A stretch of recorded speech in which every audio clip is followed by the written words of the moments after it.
Leave that one. He's fine alone. The laughter rolls across crystal glasses as a chair scrapes sharply over marble. Khaled doesn't move. Exiled at a wedding he helped pay for, he watches the circle close without him. Across the hall, Rafi smiles, certain the humiliation has landed. But someone else is watching too.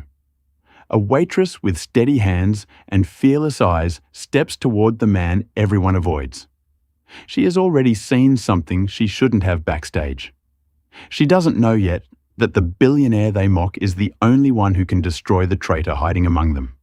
Tonight, power will change hands quietly. For years, people spoke of Khalid al-Rashad as a billionaire carved from stone cold, immaculate, and untouchable. Rumors painted him as a ghost at his own parties, a man who stood among crowds but never belonged to them. Some said he preferred silence.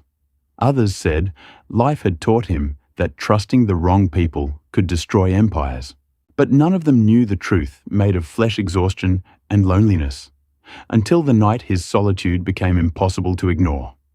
Witnesses would later swear that destiny didn't just tap his shoulder. It crashed into him wearing an apron and carrying a tray of empty champagne flutes. And yet, what unfolded wasn't a fairy tale or an act of rebellion. It was a collision between two worlds that should never have touched. One built on unimaginable wealth and one built on quiet survival. It was the kind of encounter that rewrites a person from the inside out. The kind that changes the temperature of a room, the rhythm of a heart, the future of a life. People at that wedding watched the sparks but never understood the fire.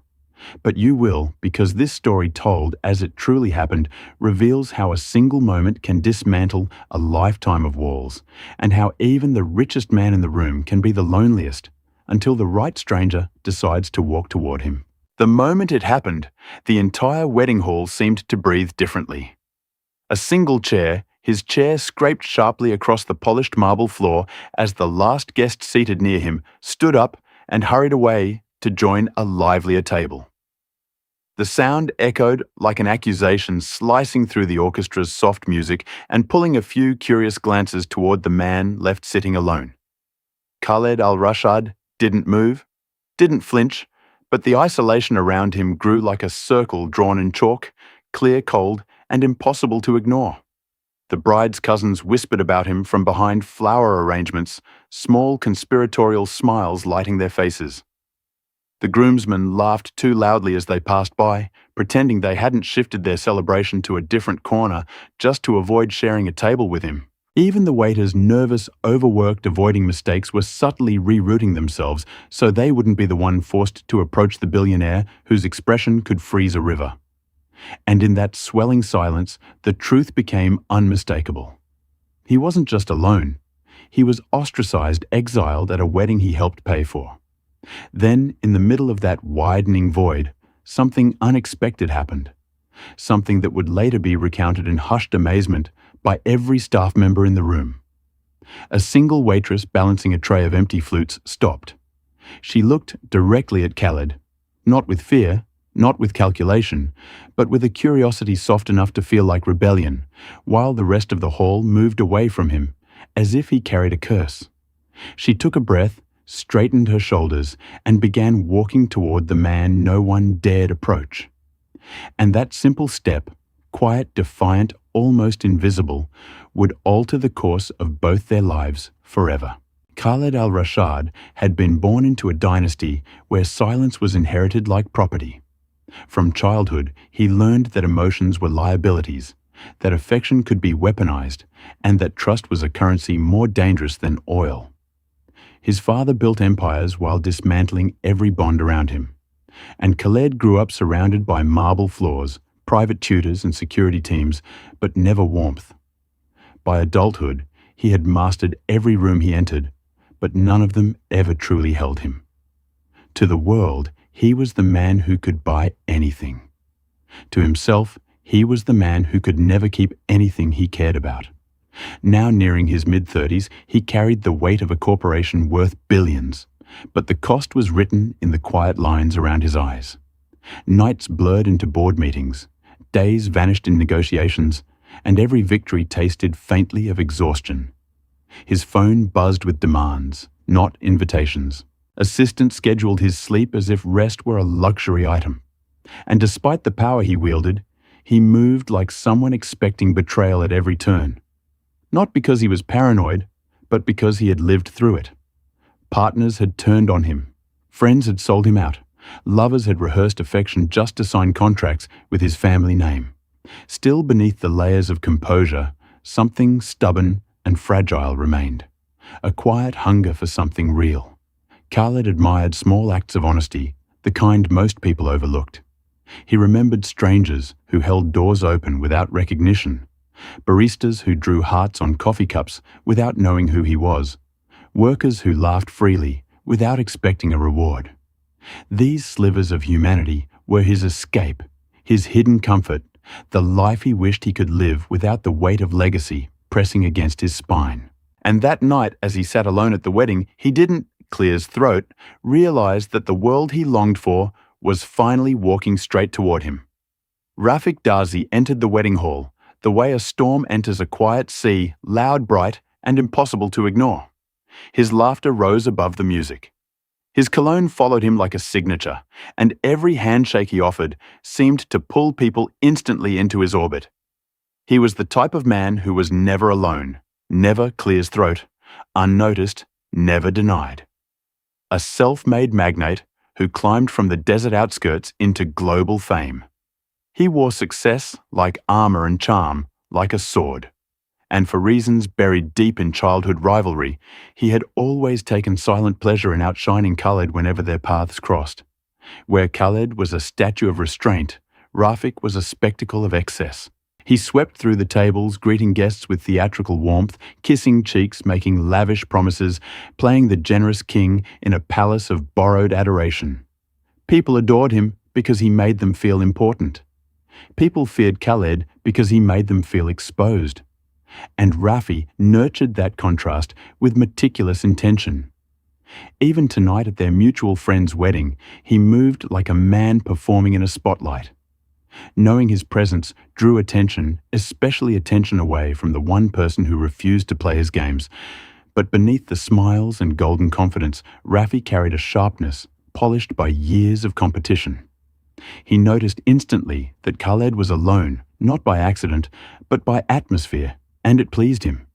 He leaned against the bar, swirling his drink with a smirk, studying the isolation surrounding his old rival, like it was an artwork he himself had commissioned. In their world, reputation was in currency, and to see a billionaire seated without company at a public event was the sweetest form of silent humiliation.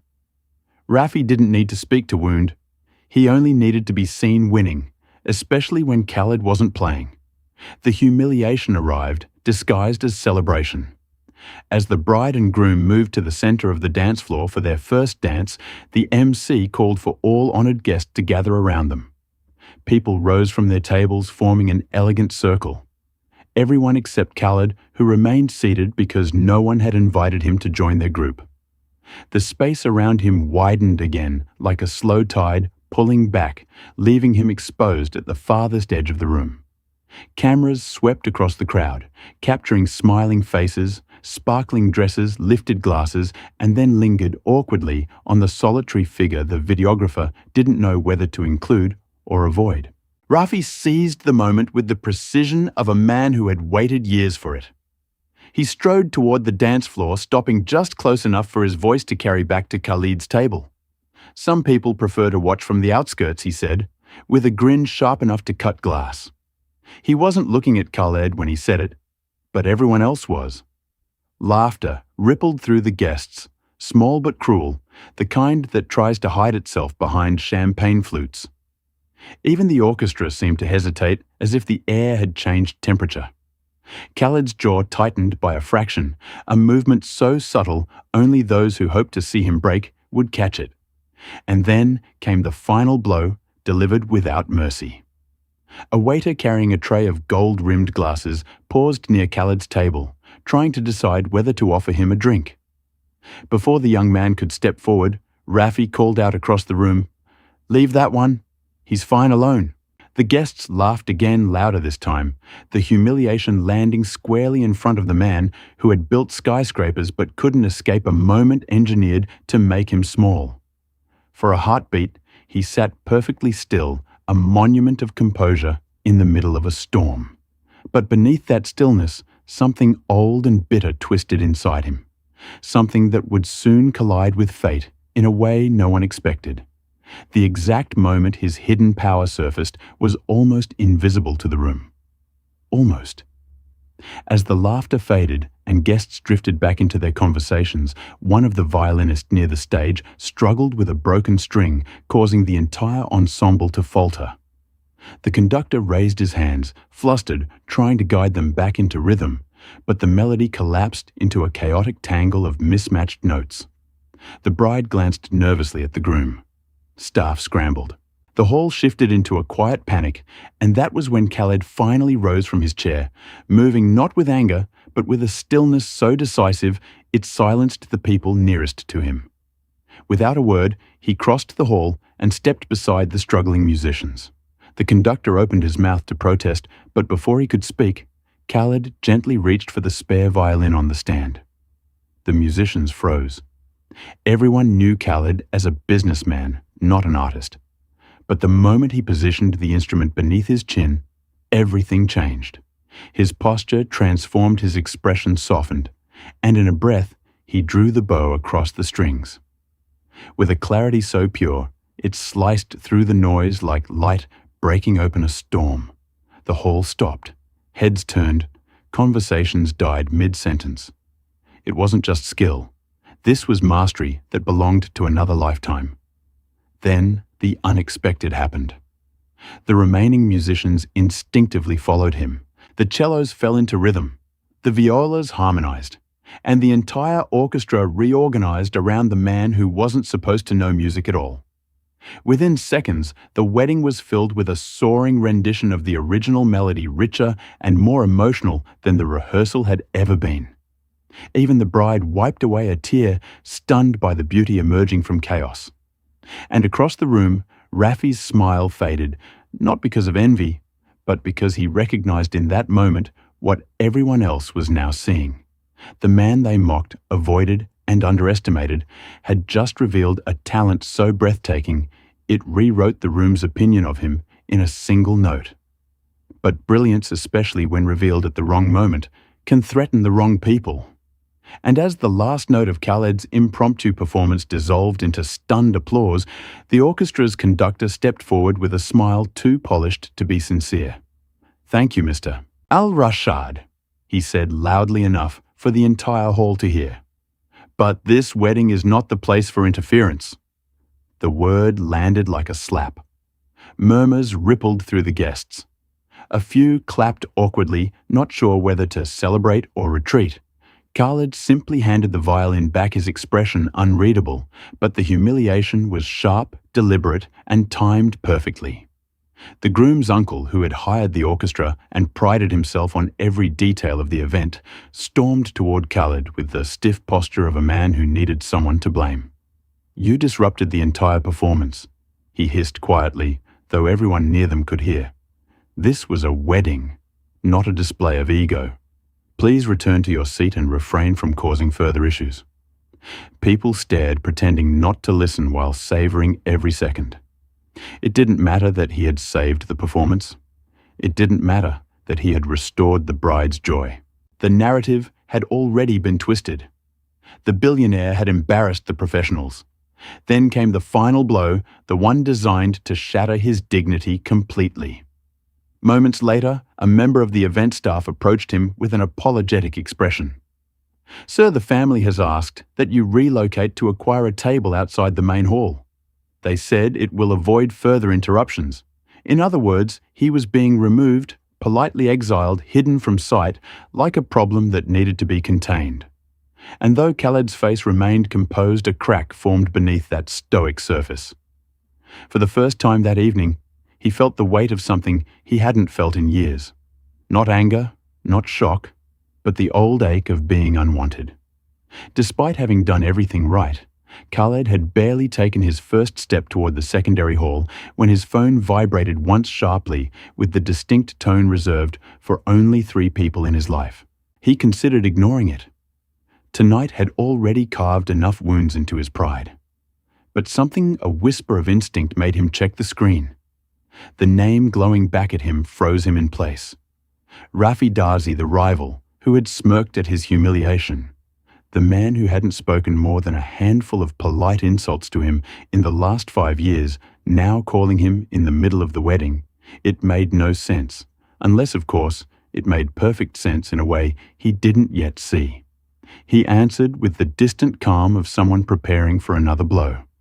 But instead of sarcasm, instead of mockery, he heard something he had never expected from Rafi. Urgency. Khalid, the man, whispered, as if afraid of being overheard. Meet me outside now. It's important. No elaboration, no arrogance, just a clipped, tense demand that carried a weight Khalid had not heard in the man's voice since they were teenagers. For a moment, Khalid said nothing, listening closely, dissecting every breath, every hesitation. Something was wrong, badly wrong, and whatever it was, Rafiki had chosen him, the man he seemed to take pleasure in, undermining to deal with it. He slipped through the decorative archway, leading to the terrace, leaving behind the noise of music and the stares that had followed him all night. The air outside was cooler quiet, almost too calm. Rafi stood at the edge of the balcony, hands clasped tightly behind his back, shoulders rigid. When he turned to face Khalid, the mask of the charismatic billionaire was gone. In its place was a man holding on to composure by a thread. That was the moment Khalid realized destiny wasn't calling him for revenge, validation, or spectacle. It was calling him because something was about to unravel, and he was the only person Rafi trusted enough to face it. For a long moment, Rafi didn't speak. He paced once, twice, the way a man does when every possible sentence feels dangerous. When he finally met Khalid's eyes, there was no trace of rivalry, only fear buried under pride. "Someone is trying to destroy me tonight," he said quietly, each word landing like a stone dropped into water. "Not embarrass me, not compete with me. Destroy." Khalid stood perfectly still, waiting the silence between them, stretching thin. Rafiki swallowed hard before continuing. "A deal I've spent 2 years building is about to collapse because someone leaked confidential documents. Documents only 3 people had access to, and one of them is here at this wedding." Khalid's eyes narrowed, not out of suspicion, but calculation. Rafi wasn't a man who asked for help. He was a man who bought it, commanded it, or manipulated it. For him to call Khalid of all people meant the situation was critical. "Why come to me?" Khalid asked. It wasn't bitterness, just truth-seeking truth. Rafi exhaled sharply. Frustration and vulnerability tangled in his voice. "Because despite everything, you're the only person I know who can look at a mess like this and find the thread no one else sees. You watch people. You read rooms. You catch details others miss. And he hesitated, the words scraping out of him. "I need that. I need you."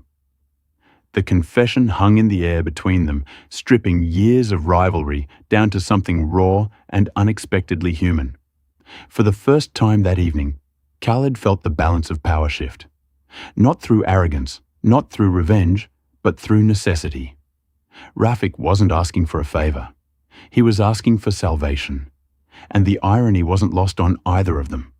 The man who took pleasure in isolating Khaled and amplifying his loneliness was now turning to him as the only lifeline capable of pulling him back from the edge.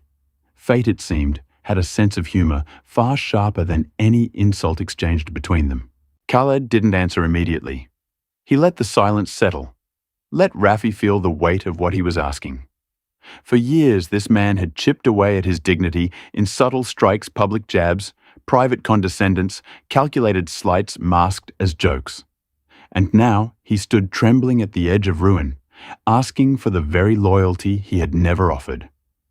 Khaled turned his gaze toward the city skyline beyond the balcony, the lights shimmering like scattered promises.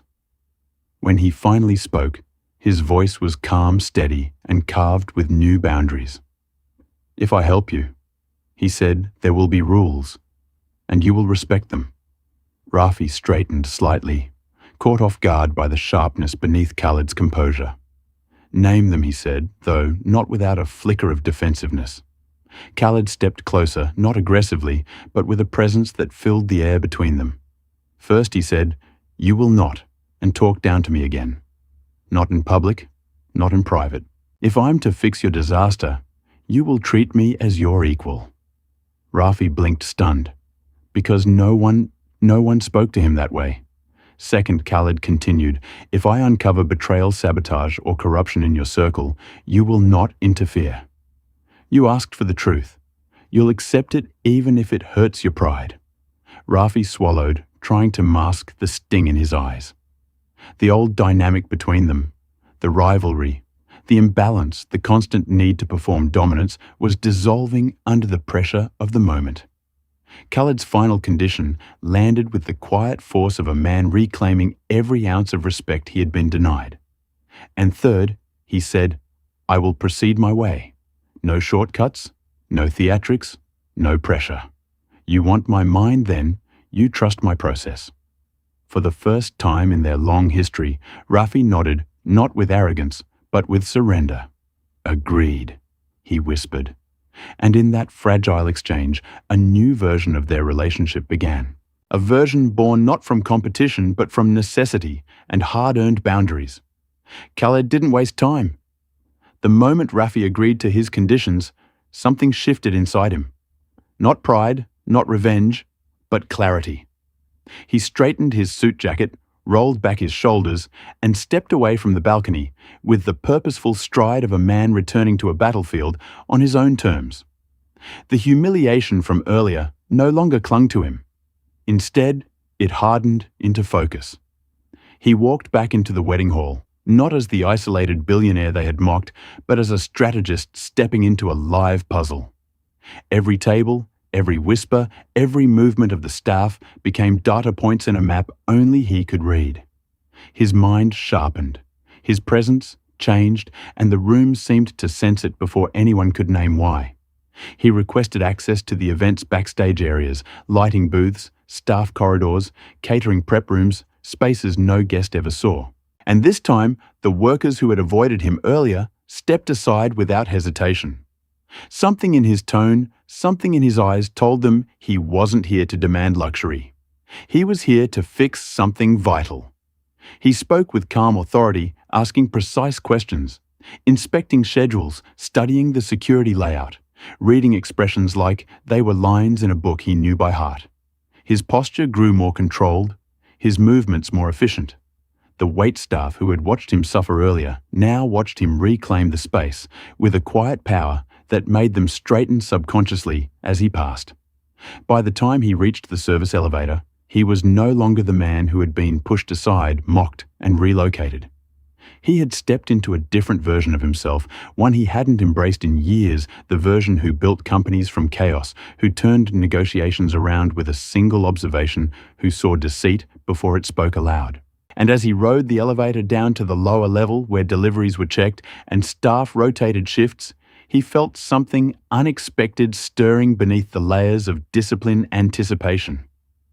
Not for revenge, but for the moment everything would finally make sense. Tonight, he would uncover the truth. And when he did, no one, not even Rafi, would ever underestimate him again. The grand arena wasn't a courtroom, a boardroom, or a negotiation table. It was the heart of the wedding itself, transformed by urgency into a stage of truth. As Khaled ascended the staircase from the service corridors and re-entered the main hall, the atmosphere had changed. Guests filled the dance floor. The lights dimmed into a warm gold, and music wrapped the room in a veneer of celebration. But beneath the glamour, he could feel the tension, the suspicious glances among business partners, the quiet messages exchanged behind fans and phones, the subtle shifts of people guarding information they didn't want exposed. This wasn't just a wedding. It was a battleground disguised as a party.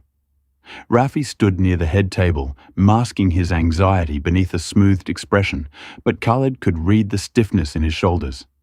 Important investors surrounded him, each one with the power to end the multi-million-dollar deal he had spent years building. If the rumors of leaked documents spread any further tonight, would mark the collapse of everything Rafi had worked for. And Khaled knew their enemy was somewhere in this room, blending in with the rose-colored gowns, polished tuxedos, and polite smiles. He scanned the faces methodically. Board members, consultants, family friends, even event staff. And the layout of social alliances began to take shape like a digital map overlaying the scene. Then, Rafi subtly nodded toward a reserved VIP section where the final negotiation with investors would soon take place. That was the arena, the moment where everything would either fall apart or be salvaged. In that enclosed circle of power, decisions worth millions would be made. Reputations would rise or crumble. And the truth, if Khaled uncovered it in time, would determine the fate of everyone involved. As he stepped toward it, pushing through silk dresses and murmured conversations, the orchestra struck a dramatic chord that echoed across the hall as if announcing the beginning of a duel. The time for preparation was over. The confrontation had begun. Khaled, clear his throat, entered the VIP section with the deliberate calm of a surgeon approaching a difficult operation. The investors greeted him with polite nods, surprised to see him involved, but none questioned his presence. His reputation commanded silence, even from skeptics. As he observed the semicircle of powerful men and women, one detail struck him. Every person appeared steady except one. At the far end of the table sat Isef Halden Rafi's longtime financial advisor, a man praised for loyalty and discretion. But tonight, Isef's hands fidgeted beneath the table, his eyes darting toward Rafik every few seconds as though calculating consequences. To anyone else, it looked like nerves. To Khaled, it looked like guilt, desperately wearing the mask of stress. He moved slowly behind the chairs, pretending to admire the floral arrangements while actually studying every micro-expression, tightened jaws, pressed lips, sudden inhales. But no one reacted as sharply as Isef did each time the leaked documents were mentioned. When an investor casually referenced unexpected information circulating, Isef's shoulders flinched so slightly, most people would miss it. Khaled didn't miss anything. He'd spent his life analyzing people who hid knives behind smiles. And this man looked like he was holding one beneath the table. But there was something else, something strange. Every time a waiter passed with a tray, Isef's nervousness spiked as if he feared being overheard. That was when Khaled noticed her. The waitress, the same one who had approached him when everyone else avoided him. She moved through the VIP area gracefully, effortlessly, but with eyes sharper than anyone realized. And Isef tracked her every step, not with attraction, with fear. A very specific kind of fear. The kind a saboteur has when someone unexpected witnessed something they shouldn't have. Khaled's pulse tightened. The hidden enemy wasn't acting alone. Isef had done something he was terrified she knew about. And if Khaled wanted the truth, he needed to understand exactly what that waitress had seen. Khaled didn't confront Isef immediately. Instead, he followed the waitress's path with measured steps, weaving through the crowd, until he found her near the service station where empty glasses were being collected. She jumped slightly when she saw him. No one expected a billionaire to approach a staff member, but her eyes carried the same quiet courage she'd shown earlier. "I need to ask you something," he said softly, leaning close enough that the surrounding music masked their conversation.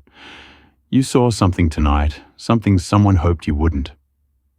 Her breath hitched, but she didn't deny it. Instead, she nodded once subtly, like someone finally relieved she wasn't imagining the danger she'd sensed. She led him to a side corridor near the kitchen entrance, where the noise of the wedding dimmed into a soft echo. Her voice trembled, but her words were clear. "When the violin string broke, I went backstage to grab the replacement set. I saw Mr. Isef there, but he wasn't helping the musicians. He was on his phone." She paused, swallowing hard. "He was taking pictures of confidential files, documents with your friend's company logo. He panicked when he saw me. He said he was checking financial numbers, but he wasn't. He was sending the photos to someone." Khaled felt the puzzle snap into place. Not only had Isef leaked the documents, he had used the chaos of the performance failure as a cover. And more importantly, he had been caught by the one person no one would think to question, a waitress invisible to the wealthy. But the detail that sealed it, the tiny, decisive clue, was what she said next. He dropped something she whispered, reaching into her apron. She pulled out a glassy shard. A broken SIM card snapped in half. He stomped on it and ran off. I picked up the pieces. Khaled recognized it immediately. It was a disposable card used for anonymous transfers, almost impossible to trace unless someone knew what to look for. And Khaled did. In that single moment, the truth became undeniable. Isef wasn't just sabotaging Rafi. He had planned an escape, a payout, and a cover story. And now, thanks to her, Khaled held the one thread capable of unraveling every lie in front of the entire VIP room. Khaled returned to the VIP section with the calm confidence of a man who already knew the ending to a play no one else realized they were in. The fragment of the SIM card rested discreetly in his palm, hidden beneath the cuff of his sleeve. He took his place beside Rafi, who looked at him with a question burning behind his eyes. But Khaled gave no hint, no signal, nothing that would alert the predator in the room. Instead, he addressed the investors gathered around the table with a smooth, steady voice. Before the negotiations resume, he said, "I believe there's a matter of internal security that requires immediate clarification." Isef's stiffened eyes widening in alarm, but he forced a smile that faltered at the edges. Khaled gestured toward the orchestra string incident earlier. "A leak often needs chaos to move unseen," he said, pacing slowly behind the chairs, as if simply illustrating a point, and sometimes the chaos is manufactured. Tonight, for example, someone used the backstage confusion to transmit sensitive documents. He paused behind Isef's chair. The advisor's breath hitched, sweat gathered above his brow. The investors exchanged glances, tension rising like a tide. Now Khaled continued. If such a person panicked, they might destroy the tool used for the leak. In one fluid motion, he placed the broken SIM card on the table in front of Isef. The advisor's face drained of color. The room fell silent. Before Isef could form a lie, Khaled delivered the final strike, not with accusation, but with opportunity. "Yusef," he said calmly, "if you have nothing to hide, then you won't mind explaining what this is, and perhaps unlocking your phone for the investors just to clear your name." Trapped from every angle, surrounded by powerful witnesses, and with his escape plan shattered, Isef's composure collapsed. His hands trembled, his mouth opened and closed without words. One investor leaned forward sharply. Another narrowed her eyes, and then, realizing the walls had already caved in. Yufu made the mistake Khaled had been waiting for. He stood up abruptly, grabbed his jacket, and tried to leave. That single act flight condemned him completely. The trap had sprung shut flawlessly. The moment Isef bolted the room, erupted not in chaos, but in authority. Two security personnel stationed discreetly near the entrance reacted, instantly intercepting him before he could take 3 steps. Investors rose from their seats, voices sharp and demanding their earlier doubts, collapsing under the weight of what they had just witnessed. Isef didn't fight. The last remnants of resistance drained out of him as he sagged between the guards. Realizing the empire he had hoped to sabotage had now crushed him instead. Khaled didn't move, didn't speak. He only watched calm and steady as the truth he had unveiled reshaped the entire power dynamic in the room. Rafi approached slowly. Disbelief and gratitude tangled across his face. The investors turned to him, some apologizing for their earlier suspicions, others praising the swift resolution. One of them, a stern woman known for dismantling CEOs with a single sentence, looked directly at Khaled. "If this is the kind of insight you bring," she said, "then our deal remains not only intact, but strengthened." Another nodded. Anyone who has Al-Rashad at their side is already 3 steps ahead of their enemies. Compliments poured in recognition, blooming where mockery had lived just hours earlier. Reputation, once a fragile thing, now solidified around Khalid like stone. And amid the shifting tides of respect, Rafi extended his hand. a gesture heavy with meaning. Not rivalry, not dominance, but acknowledgement. You saved everything he said, quietly, voice thick with sincerity. Not just the deal me. For the first time, Khaled accepted the handshake without hesitation. The victory wasn't loud or triumphant. It was steady-earned and deeply human. In the span of a single night, he had transformed from an isolated figure to the pivotal force that altered the fate of an entire negotiation. And everyone in that room now understood one truth. The man they once avoided was the man they should have feared losing. When Carly finally stepped out of the VIP section, the wedding hall looked entirely different. Not because the decor had changed, but because he had. The same guests who earlier whispered about him now watched him with widened eyes and quiet awe. Word had traveled faster than music. The billionaire they dismissed had uncovered a corporate traitor in the middle of a celebration saving a deal worth billions.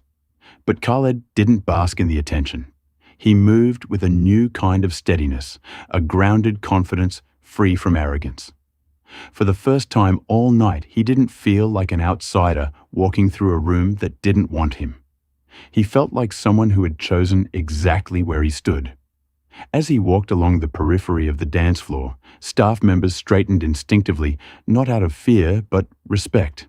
The same waiter who had nearly avoided serving him earlier now approached with a sincere nod. "Sir, can I bring you anything?" he asked gently. Khaled smiled, a rare expression that softened the edges of his usually stoic face. "No, thank you," he replied, his tone warm enough to disarm the young man. Even the musicians who had witnessed his earlier humiliation lowered their instruments briefly, in subtle acknowledgement. The entire hall seemed to shift around him, as if finally seeing the person beneath the wealth, the restraint, the armor. But the moment that meant the most awaited him near the back corridor. The waitress, the one who had dared approach him, when no one else would, stood watching him with a mixture of relief and shy pride. She hadn't sought recognition yet. Her clear-throat, small act of courage had set the entire night in motion. As Khaled approached, she straightened as though expecting a formal thank you. Instead, he said softly, "You changed more tonight than you know." She blinked, startled by the depth of sincerity in his voice. And as he walked past her, returning to the world that now viewed him differently, he knew something fundamental had shifted, not only in the room, but inside himself. For the first time in years, he felt seen. Later in the night, long after the drama had settled, and laughter once again floated through the wedding hall, Rafi found Khaled standing on the terrace where their confrontation and reconciliation had begun. The city lights shimmered below them, a glittering reminder of everything they had fought to build. For a moment, Rafi didn't speak. He leaned on the railing's shoulders, heavy in a way that had nothing to do with business. When he finally exhaled, his voice carried a truth stripped of pride. "Do you know why I've always pushed you away? Mocked you, tried to overshadow you," he asked quietly. Khalid remained still, waiting, not with judgment, but with patience. Rafiki's eyes glistened, reflecting the city like tiny fractured stars. "Because you were everything I feared I couldn't be," he admitted. "You had the discipline, I lacked the instincts, the clarity. Even as kids you saw things none of us could. And instead of learning from you, I competed with you." He swallowed hard, the confession scraping through years of ego. "My whole life, I thought power meant being the loudest in the room, the most admired. But tonight, you saved me without demanding anything, without humiliating me. You did what I couldn't do myself." His voice cracked just barely. A man finally acknowledging the truth he'd buried under decades of bravado. Khaled looked at him, not with triumph, but with a rare gentleness. It wasn't forgiveness. There had been nothing to forgive, only wounds never named. "Rafi," he said softly. Power was never the noise. It was always the quiet. Rafi nodded, a shaky laugh escaping him. Half grief, half relief. "You're right," he whispered. "I've spent years being afraid you'd replace me. But tonight you reminded me that maybe you were the person I needed beside me all along." In that fragile moment beneath the desert sky and the hum of celebration behind them, the rivalry dissolved, replaced by something truer, older, and long overdue. Respect. Khaled let Rafi's confessions settle. Between them, like a quiet truth finally released into the night air. He could have asked for repayment, promised alliances, or strategic favors worth millions.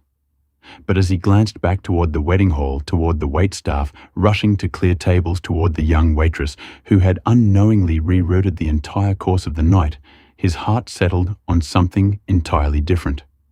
"If you want to repay me," he said softly, "then don't do it for me. Do it for the people who never get invitations to rooms like this."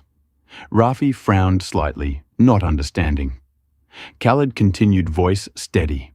"Your company needs to extend scholarship funds, training programs, real economic growth for the workers who hold our world together. Starting with the staff who saved you tonight." For the first time, Rafi looked genuinely shaken, not by fear, but by the weight of what Khaled was asking. It wasn't a favor. It was a transformation, a shift in legacy, a chance to change lives he had never truly seen before.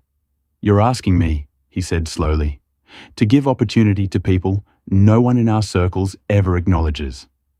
Khaled nodded. "Yes, because we were raised to believe power was a privilege. But tonight proved it must be a responsibility."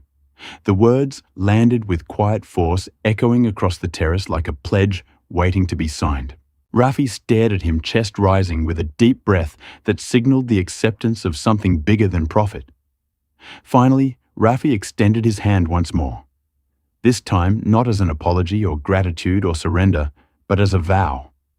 "Then it's done," he said, voice firm. "Every member of the staff tonight will receive a bonus, and moving forward we'll build programs that lift people, not just impress them." Khaled clasped his hand, sealing the promise. And at the edge of the terrace, just out of sight, the waitress paused as she carried an empty tray toward the kitchen, unaware that her small act of bravery had just changed the fate of countless others. The condition was set, the vow made, and for the first time in their shared history, Khaled and Rafi were not rivals, not competitors, but partners in something that mattered far more. As the wedding drew to a close and the final guests drifted toward their cars, Khaled lingered for a moment at the edge of the emptying hall. The night that had begun with humiliation, loneliness, and the echo of a chair scraping across marble had transformed into something entirely different. He watched as workers he once moved past unnoticed now laughed together, their burdens a little lighter because of promises made in quiet corners of the night. The waitress walked by carrying a stack of folded tablecloths, and when their eyes met, she offered him a small, knowing smile, one that carried gratitude, respect, and something softer he wasn't ready to name. For the first time in years, Khaled didn't feel like a man standing apart from the world. He felt like someone who had stepped back into it. Outside, the city hummed with its usual restless brilliance, but tonight it seemed gentler, like the lights themselves had softened in acknowledgement of everything that had changed. Rafi stood near the valet would have been unthinkable. The rivalry would have been unthinkable. The rivalry that had shaped so much of their lives had dissolved into something far stronger. A bond forged through truth failure and the courage to confront what lay broken beneath the surface. The future was uncertain, but for the first time, it felt like they were walking toward it, without the shadows of past wounds holding them back.